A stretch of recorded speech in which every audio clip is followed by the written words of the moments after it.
Hey guys, welcome back. So, before I begin, apologies again to first-time readers, but once again, I'm gonna have to put a spoiler warning on this video. This video is gonna contain spoilers all the way through to the end of the series. So, if you haven't finished the books, I'm gonna have to ask you to leave. Or, it's up to you. But, proceed at your own risk. So, Egwene. My girl Egwene. I don't know if there's a character in the Wheel of Time that is more divisive than Egwene. For me, I can tell you, I mostly read these books alone. I did have a few friends who were reading them, but especially, when I was on my rereads, I was the only one that was reading them. I wasn't part of the online Wheel of Time community at all until quite recently, and so I had no idea what people thought of her. I honestly thought that my conflicted feelings about her were strange. She's a hero, right? She fights and dies for the light. So obviously everyone loves her, right? I must be the weirdo for feeling some kind of way about her. But then I dipped my toe into the online fandom and discovered that, whoa, Nelly, was I wrong? In fact, my, quote-unquote conflicted feelings were absolutely nothing in comparison to some of the intense hate that people feel for Egwene. So, let's get into it. One of the criticisms that I've often heard levied against Egwene is that she has no real personality of her own.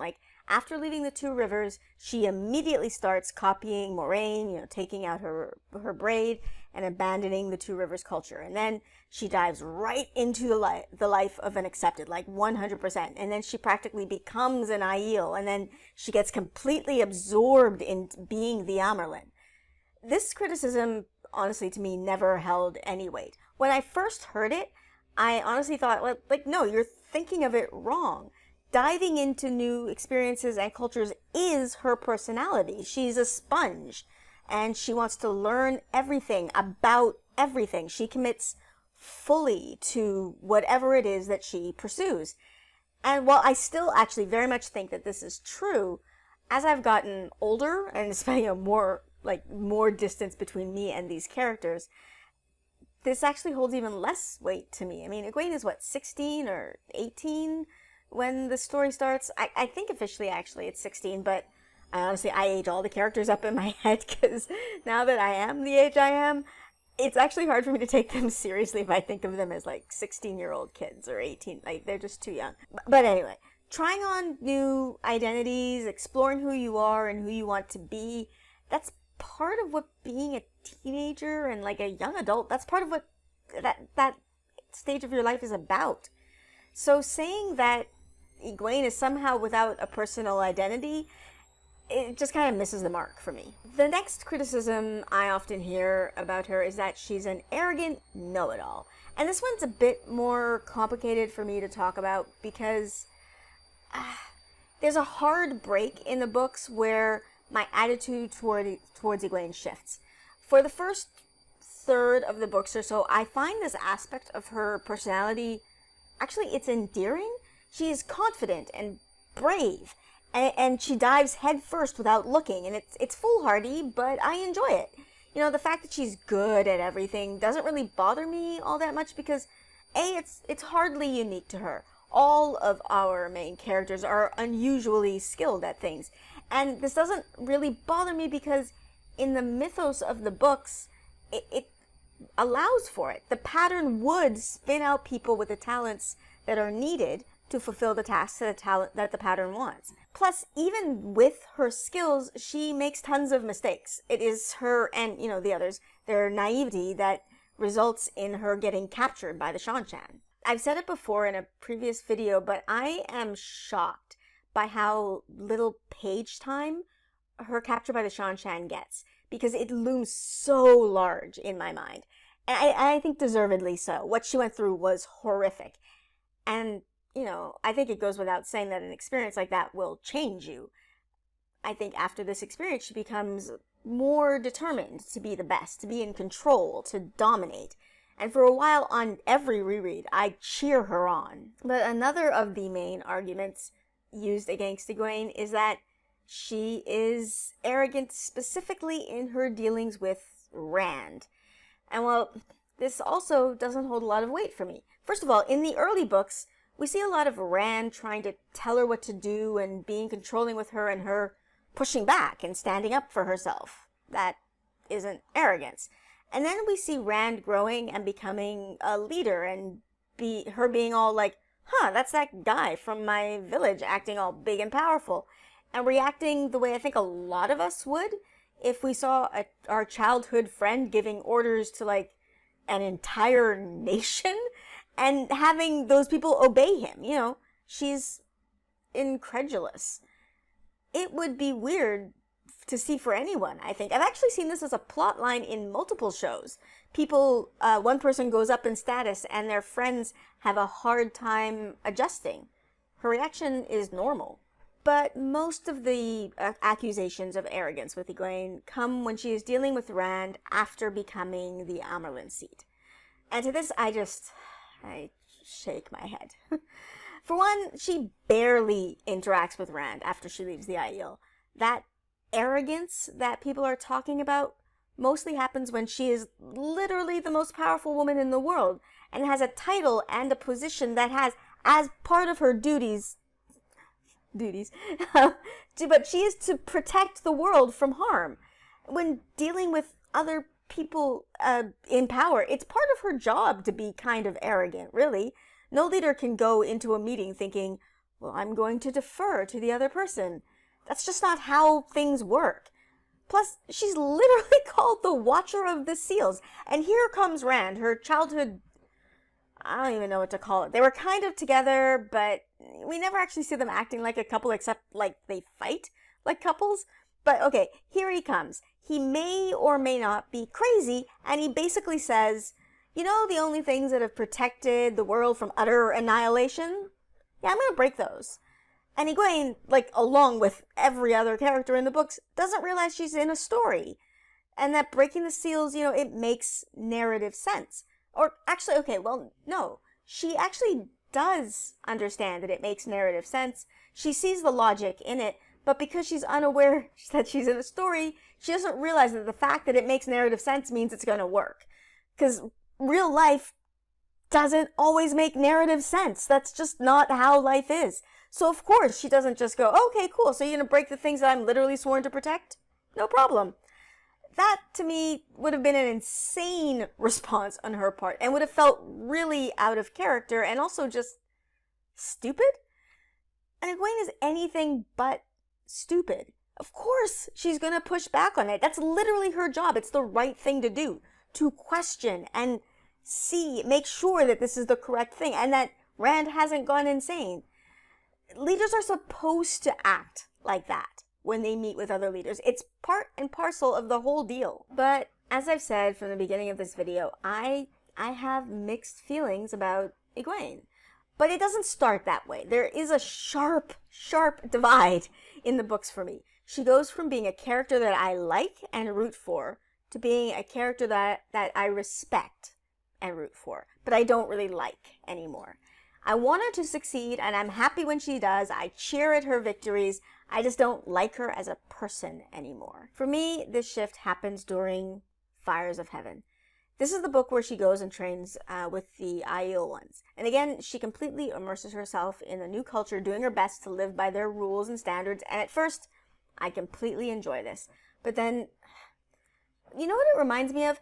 It reminds me of that friend you had in elementary or middle school, and then they go off to high school, and they suddenly become friends with the cool kids, and they act like you were never friends, and they kind of treat you like crap. That's what I see her doing to her old friends, particularly Nynaeve. And I know some of you are aware that Nynaeve is my favorite character and think that I, just don't want to see her getting her just desserts, but that's not true. Or at least it's not the entire truth. I absolutely think that Nynaeve needed to understand that the power dynamic between her and Egwene needed to change. But the way it happens paints Egwene in such a bad light. Egwene is being trained in dreamwalking by the Wise Ones and is told that she can't go into Tel'aran'rhiod by herself. But because she's, headstrong and thinks she can do anything and she wants to be in control, she's doing it anyway. Nynaeve doesn't know this, doesn't know that Egwene is breaking any rules. and asks an innocent question. And Egwene does something here that I literally pretend doesn't happen. I actually mentioned another thing in my previous video about another moment that I pretend doesn't happen. I think I'm gonna have to cover that and make a video about that. But yeah, I pretend this incident isn't in the books because if I include it in my thoughts about Egwene, then I can't even have the tiniest bit of respect for her. But for the sake of this video, I'll talk about it. In order to stop Nynaeve from continuing her questioning and finding out that Egwene is, breaking the Wise One's rules, Egwene conjures up two men to begin YouTube's algorithm. I can't say what these men are trying to do, but they are trying to do a bad thing to Nynaeve. It's only one short paragraph, but it's horrific. And it is a horrible thing for one person to do to another person for any reason. There's no reason to do this. Least of all, to try and protect a secret that Nynaeve didn't know about. And given everything we know about Nynaeve would have kept the secret if she had known. But Egwene didn't give her the chance. She just dream attacks her childhood friend and goes about her day. Or night, I guess, as the case may be. But, okay. Like I said, I personally just lift this paragraph out of the story because it is so unforgivable, and because I actually think the story makes more sense without it. Nynaeve recovers from this really quickly, which seems very unrealistic because we know that this sort of thing is one of her fears. We saw it in her accepted test with Balthamel. But we also see that when Nynaeve flashes back to this night, she has flashbacks about this night. She flashes back to being forced to drink an unpleasant tasting liquid instead of what Egwene did to her with these two men. And between those two things that Egwene did to her, it doesn't make sense that the unpleasant tasting liquid would be the thing that flashes in her memory. So yeah, I just remove this whole dream attack assault thingy from the story in my head. But yeah, so Egwene threatens and torments Nynaeve to protect her secret. This is not great. But alone and, omitting the part that I pretend doesn't happen, that alone wouldn't bother me so much. But couple it with the fact that she, giggles to herself about it. She's so happy and excited that she was able to trick and torment her former wisdom. It's a bad look. And if you add on top of this the realization that she did this to a woman who literally saved her from a fate worse than death less than a year ago. Like, Nynaeve saved her from slavery. What the hell, Egwene? What the hell? But even this wouldn't be enough to completely undermine my affection for Egwene. It's what happens after. When Egwene is called to Saladar, before she goes, she confesses her lie to the Wise Ones because she values them and their opinion of her. She treats them with respect. She never does this with Nynaeve or Elaine, who she also lied to. She lied to them about this every single time she snuck off in the world of dreams to meet with them. They would ask, she would deflect. She lied to them. And her lie to them is, in my opinion, it's arguably bigger than the lie that she told the Wise Ones, because the lie that she told Elaine and Nynaeve actually impacted them. It affected their relationship. She used, as part of the lie, she did something unpleasant to Nynaeve. It was a bigger lie. The lie that she told the Wise Ones did nothing to them. It changed nothing about their lives. But she didn't confess her lie to Nynaeve or Elaine because she didn't respect them enough to. She expected honesty from them, but she doesn't feel the need to give it to them in return. This is what does it for me. She's made newer, cooler friends, and she left her old ones behind. Oh, not completely, it's true, but she never treats them with the respect that she does the Aiel and the Wise Ones. And I know that she goes from being a Wise One directly to being the Amyrlin, and therefore she's immediately in a position of authority, but I still don't like it. It undoes the goodwill that she had built up before for me. I don't hate her for it. I just stop liking her as a person as this part begins. And it colors things that happen later on in the story for me too. For example, in the middle of this, after she's tormented Nynaeve, but before she becomes Amyrlin, and she confesses her lie to the Wise Ones, I guess she just falls in love with Gawain. It's so sudden. but because of how my opinion of her has started to change by this point, my head fills the story in a very unflattering way. If you recall, she falls in love with Gowan after she gets pulled into his dream and sees how much he loves her. Because I'm beginning to think less of her as a person, my interpretation of this becomes, oh yeah, of course she's going to think she loves him. He has as high an opinion of her as she has of herself. Which brings us back to this particular criticism of hers that I began to talk about, that she is arrogant. Before this book, I would never have used that word to describe her. I would have said she's precocious, she's confident, she's brazen. But the way she treats her friends in this book, it just changes it for me. And I begin to see the arrogance that I hear people talk about. She thinks she's better than the people she came up with, and all of them, not just Rand. In fact, least of all Rand, and to me anyway. And I don't like it. But I have mad respect for her. She has serious skills. She's incredibly adept at channeling. She has amazing skills in manipulation and scheming. The way she plays the Salladhor Aes Sedai is super fun to watch. The way she is able to work from within the White Tower while being like fork root drugged and stripped of her rank and status, it's amazing, and I cheer the entire time. Her confidence and even her arrogance is somewhat well deserved. She does some amazingly epic things. If you want to hear about some of them, you should watch this video by Recappa Sedai going over 10 of them.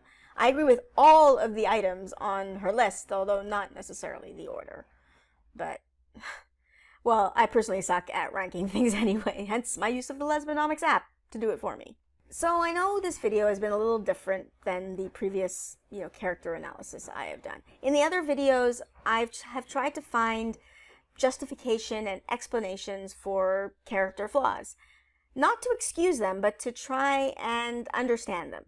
But in this one, it's different because I can't find one.